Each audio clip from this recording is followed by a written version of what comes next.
بسم اللہ الرحمن الرحیم الحمد للہ رب العالمین وصلی اللہ علیہ سیدنا محمد وآلہ الطاہرین اللہم صلی علی محمد وآل محمد۔ ماہ شعبان ویسے بھی بہت بابرکت مہینہ ہے، جیسے رجب ہے، جیسے ماہ رمضان ہے، اسی طرح ماہ شعبان بھی انتہائی برکت والا مہینہ ہے، جس میں روزے کا بہت زیادہ ثواب ہے، دوسری عبادات کا۔ وہیں پر ماہ شعبان کی ایک خصوصیت یہ ہے کہ یہ خوشیوں کا مہینہ ہے۔ اس میں کئی ایسی ہستیاں اہل بیت کے گھرانے میں آئی ہیں کہ جس کی وجہ سے اس گھرانے میں خوشی کا سماں بنا ہے۔ ان خوشیوں میں اضافہ ہوا کہ جب 4 شعبان کو قمر بنی ہاشم ابو الفضل العباس جیسی شخصیت مولا علی کے گھر میں تشریف لائی۔ 4 شعبان کو جناب امیر المومنین علیہ السلام کو پروردگار نے ابو الفضل العباس جیسا بیٹا عطا کیا۔ کسی شخصیت کو جاننے کے لیے اس کے مواقف کو جاننا ہوتا ہے، اس کے مختلف پہلوؤں کو دیکھنا ہوتا ہے۔ ہم اگر چاہتے ہیں کہ جناب عباس کی شخصیت کو جانیں تو ان کی زندگی کے مختلف پہلوؤں پہ نگاہ کرنا ہوگی۔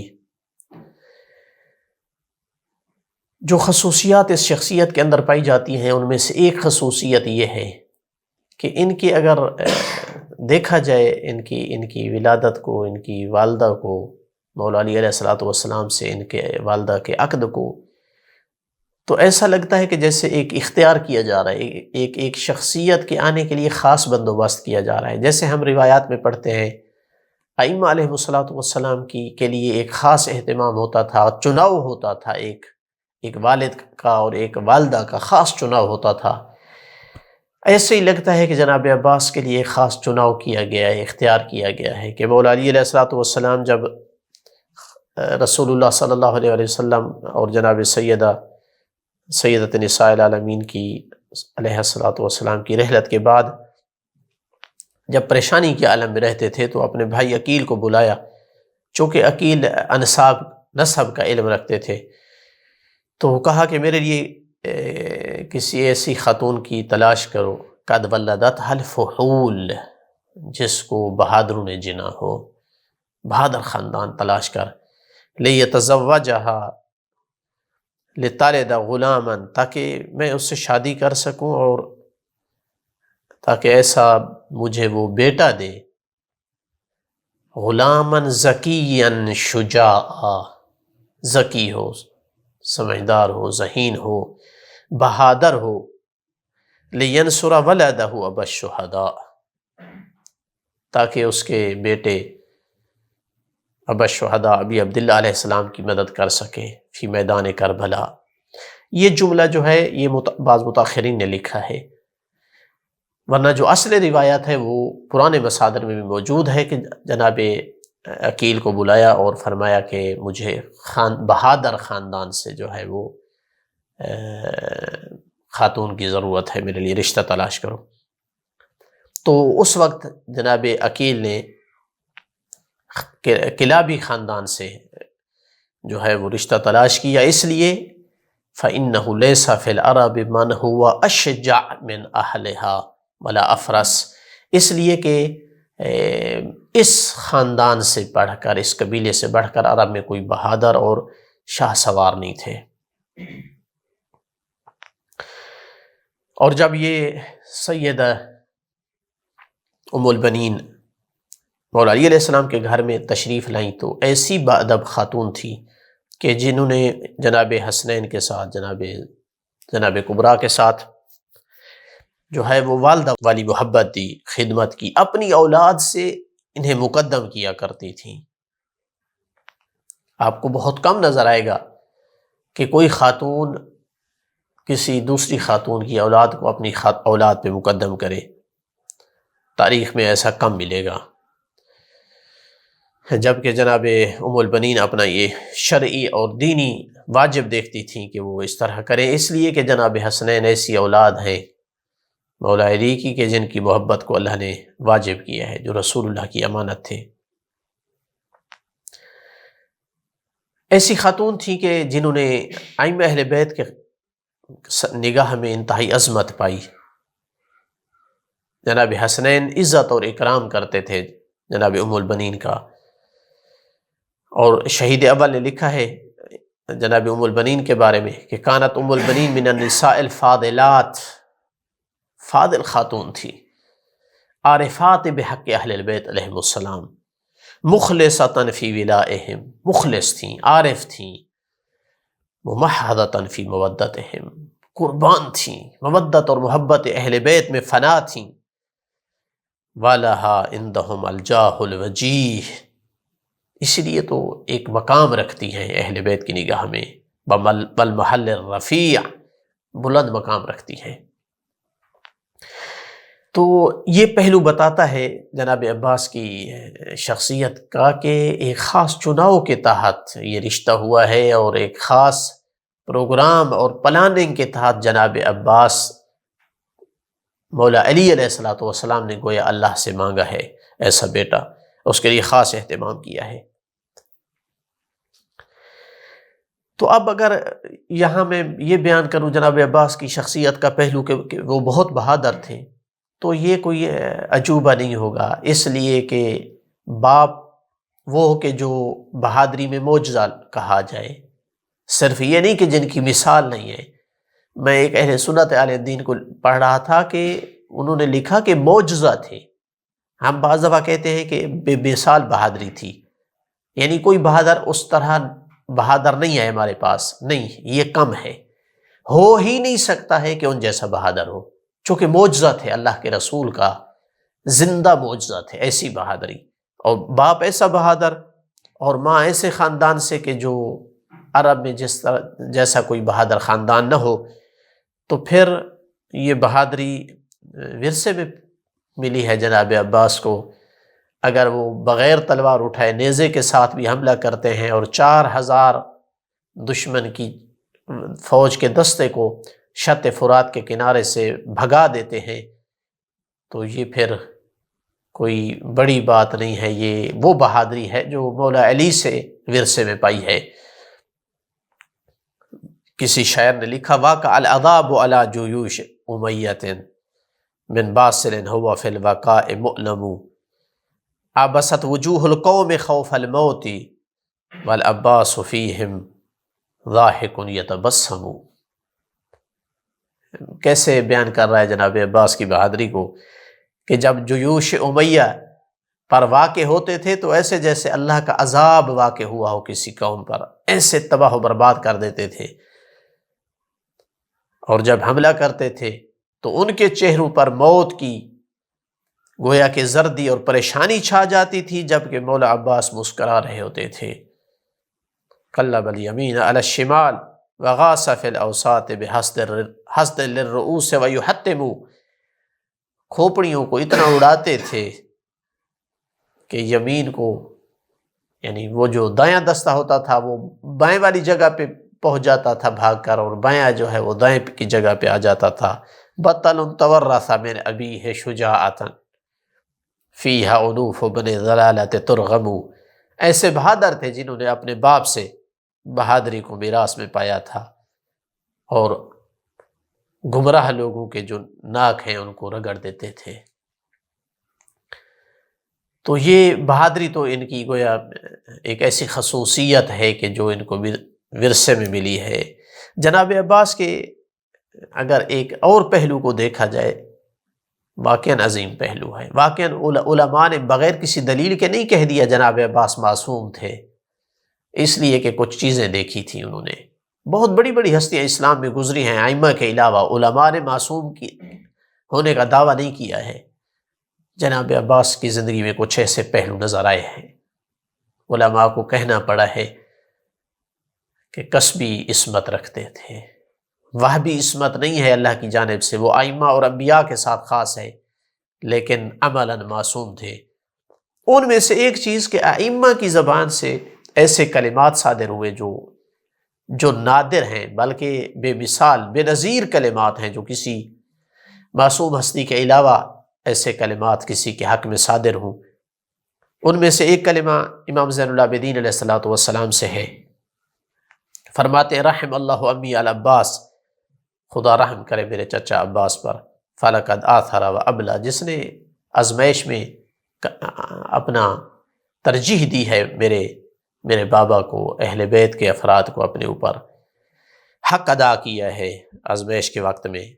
وفدا اخاہ بنفسہ، اپنے آپ کو قربان کیا اپنے بھائی پر، حتی قطعت یداہ، ہاتھ کٹ گئے۔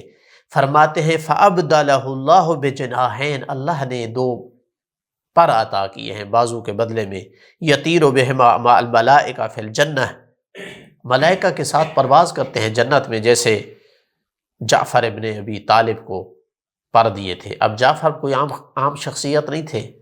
صرف ایک پہلو ان کا ذکر کر دوں، اتنی عظیم شخصیت ہے، اتنی عظیم شخصیت ہے کہ جب اپنا حبشہ سے ہجرت کر کے واپس آئے تو خیبر فتح ہو چکی تھی اس ٹائم، اور خیبر کی فتح آپ جانتے ہیں کہ کتنا بڑے دشمن کو شکست ہوئی تھی 40 دن کے بعد۔ اللہ کے رسول فرماتے ہیں مجھے سمجھ نہیں آ رہی، مجھے خیبر فتح کرنے پہ زیادہ خوشی ہوئی ہے یا جعفر کو دیکھ کر زیادہ خوشی ہوئی ہے۔ اس ہستی کا نام جعفر ہے۔ اب امام زین العابدین علیہ السلام مقایسہ فرما رہے ہیں جناب عباس اور جعفر طیار کا۔ اگلے جملے میں جناب عباس کو ترجیح دے دی ہے، پہلے مقایسہ فرمایا ہے لیکن اگلے جملے میں ترجیح دے دی ہے۔ فرمایا وَأَنَّ لِلْعَبَّاسِ عِنْدَ اللَّهِ تَبَارَكَ وَتَعَالَى مَنزِلَةً، چچا عباس کے لیے ایک ایسی منزل ہے اللہ کے قریب، اللہ کے پاس، یغبطہ علیہا جمیع الشہداء یوم القیامہ، تمام شہداء قیامت کے دن جس پر رشک کریں گے، ایسی منزلت ہے۔ یقیناً امام حسین علیہ الصلوۃ والسلام کو یہ شامل نہیں ہے، چونکہ وہ تو سیدہ شباب اہل الجنہ میں ہے نا، ان کے علاوہ شہداء کی بات ہے۔ فرمایا کہ یعنی ائمہ معصومین علیہ الصلوۃ والسلام سے ہٹ کر بات ہو رہی ہے کہ تمام شہداء جس کا رشک کریں گے، یہ کیسی منزلت ہے، یہ کیسا مقام ہے۔ تو یہ کلمات اسی طرح چھٹے امام سے جو کلمات صادر ہوئے ہیں، ایسی گواہی معصوم امام کی زبان سے ہر کسی کے لیے صادر نہیں ہوتی۔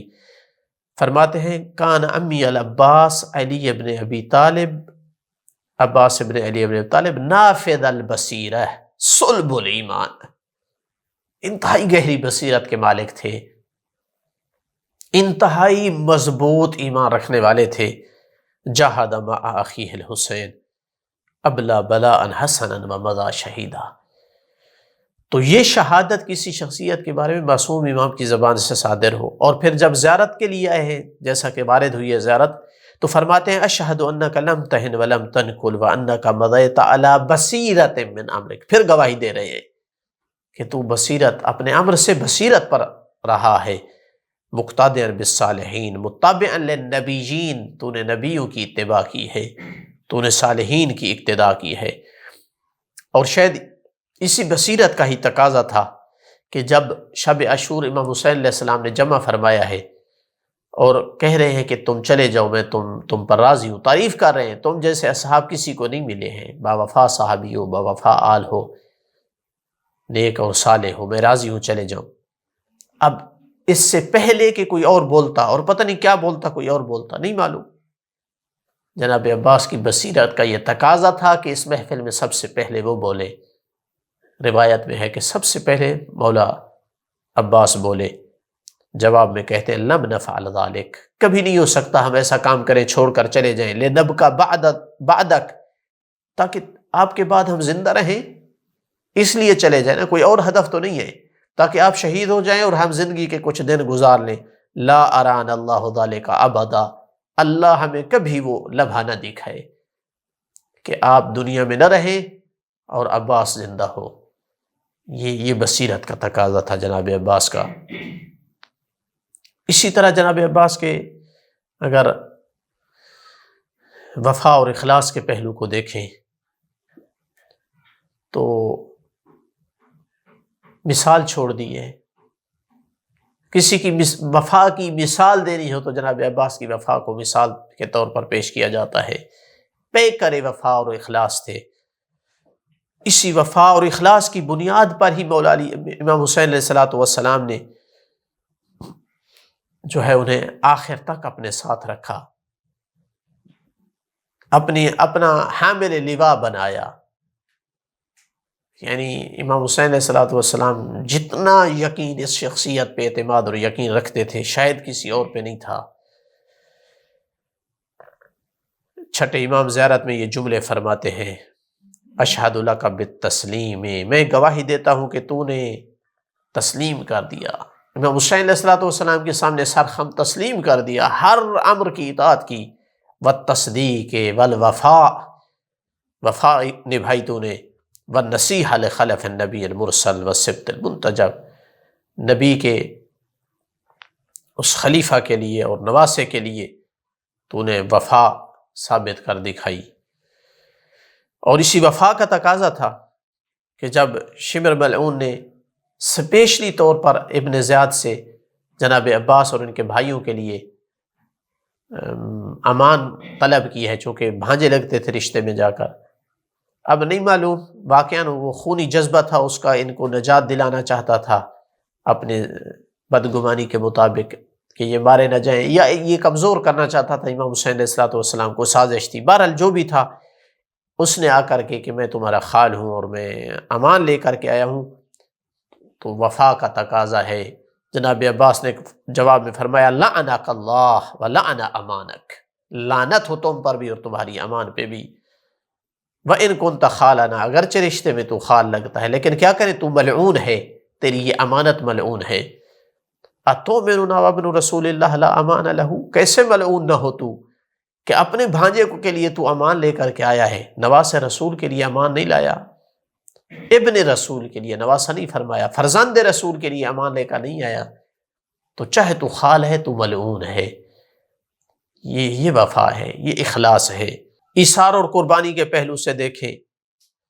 تو میرے خیال میں نظیر نہیں ملتی ہے۔ اللہ نے جناب عباس کو 3 بھائی دیے تھے جو پدری و مادری بھائی تھے، ان کو بلایا، کہا میں چاہتا ہوں میری آنکھوں کے سامنے تم جاؤ اور قربان ہو جاؤ۔ فَتَقَدَّمُوا يَا بَنِي أُمَيَّةَ، اے میری ماں کے بیٹے آگے آؤ، آگے آؤ، قربانی دو، حَتَّى أَعْلَمَ أَنَّكُمْ نَصَحْتُمْ لِلَّهِ وَرَسُولِهِ، تاکہ میں اپنی آنکھوں سے دیکھ لوں کہ تم نے حق نصیحت و حق وفا کو ادا کیا اللہ اور اس کے رسول کے لیے۔ نہیں پرواہ کی، اپنے یتیم بچوں کی پرواہ نہیں کی، اپنے بھائیوں کو قربان کیا۔ اسی لیے تو زیارت میں پھر امام فرماتے ہیں السلام علی ابی الفضل العباس ابن امیر المومنین المواسی اخاہ بنفسہ، جس نے قربان کیا اپنے آپ کو اپنے بھائی پر، الفادی لہو، الواقی جو فدا ہو گئے، جس نے بچایا ہے، اپنی جان دے کر بچانے کی کوشش کی اپنے بھائی کو۔ آخری بات کہ ایسی وفا نبھائی، ایسا اخلاص تھا، ایسی ہمدردی اور خلوص تھا کہ وہ امام حسین علیہ السلام کے جو صبر کے پہاڑ ہیں، سلطان الصابرین کا لقب جنہیں ملا، جو علی اکبر جیسے جوان بیٹے کی لاش اٹھا سکتے ہیں، ایسے عظیم صابر کتنی جناب عباس کی شخصیت ان کے قریب تھی، کتنی ان کی اپنی وہ مضبوطی سمجھتے تھے جناب عباس کے ذریعے سے، اپنی ہمت باندھتے تھے جناب عباس کے ذریعے سے، کہ جب شہید ہوئے تو فرمایا الآن ان کا سر ظہری، اب حسین کی کمر ٹوٹی ہے۔ یہ چیز بتاتی ہے کہ جناب عباس کوئی عام شخصیت نہیں تھے، کوئی عام کردار کے مالک نہیں تھے، ایک سے زیادہ معصوم امام کی زبان سے ان کی شخصیت کی تصدیق صادر ہوئی ہے، تو ہم کہہ سکتے ہیں جناب عباس امامت کی کمر کا زور تھے، چونکہ زمانے کے معصوم امام فرما رہے ہیں کہ عباس کے جانے سے میری کمر ٹوٹی ہے۔ الحمدللہ رب العالمین، وصلی اللہ علی سیدنا محمد وآلہ الطیبین الطاہرین المعصومین۔